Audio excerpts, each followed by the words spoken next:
Tzedakah, all together, Hakel. We're doing it together. The togetherness alone is the source for the greatest blessing.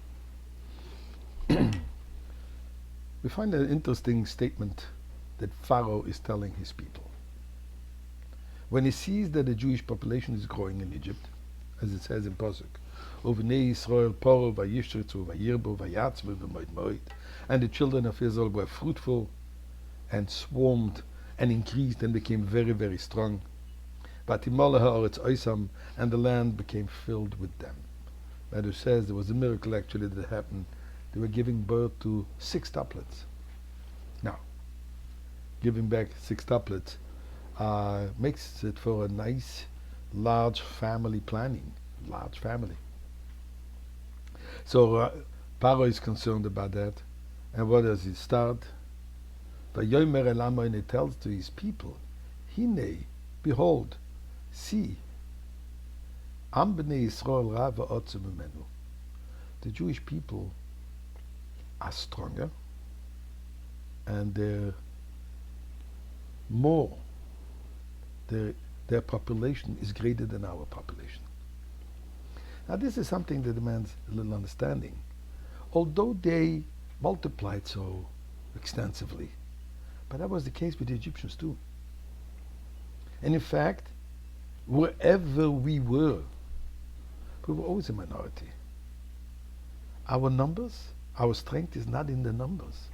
The pasuk says, God says, "Lo mirupchem, ki lo mirupchem mikol ha'amim, choshek Hashem b'chem, v'yifcha b'chem." It's not because of your big numbers, because you're the majority, and therefore God has chosen you. Why? Ki atem hama'at mikol ha'amim. Because you're always going to be a minority. You're always going to be a small few of all the other peoples. One only has to look today. How many Jews are there in the world today?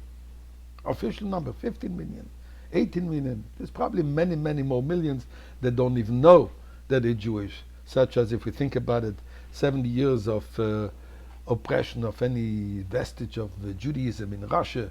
Now all these women, originally their mothers were Jewish, and their mothers were Jewish, their daughters are Jewish, their children are Jewish, that many, many of them don't even know. And this is true throughout the world. We constantly meet people who coming out of the closet and finding out, so to say, that they're Jewish.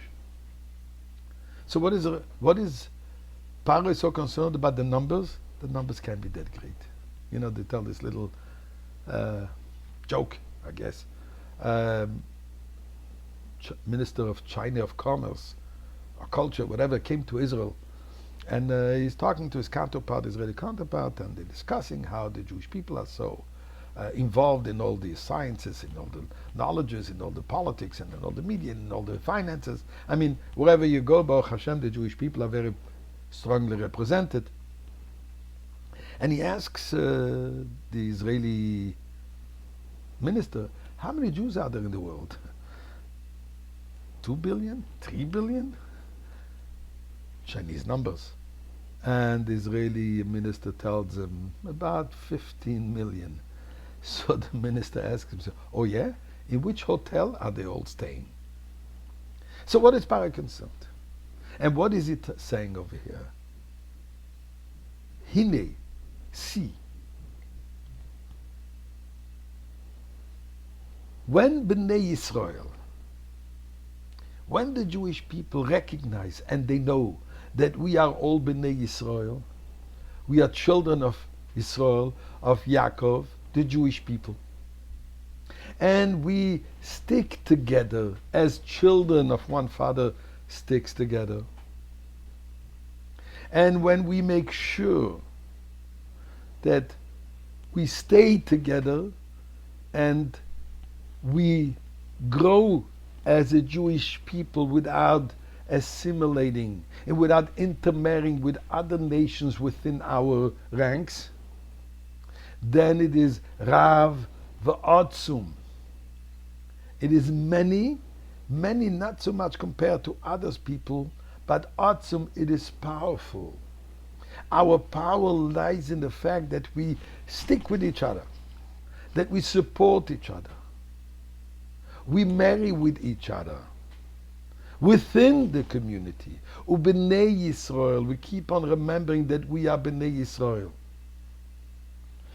Paro says, then the powerful, I'm afraid of them.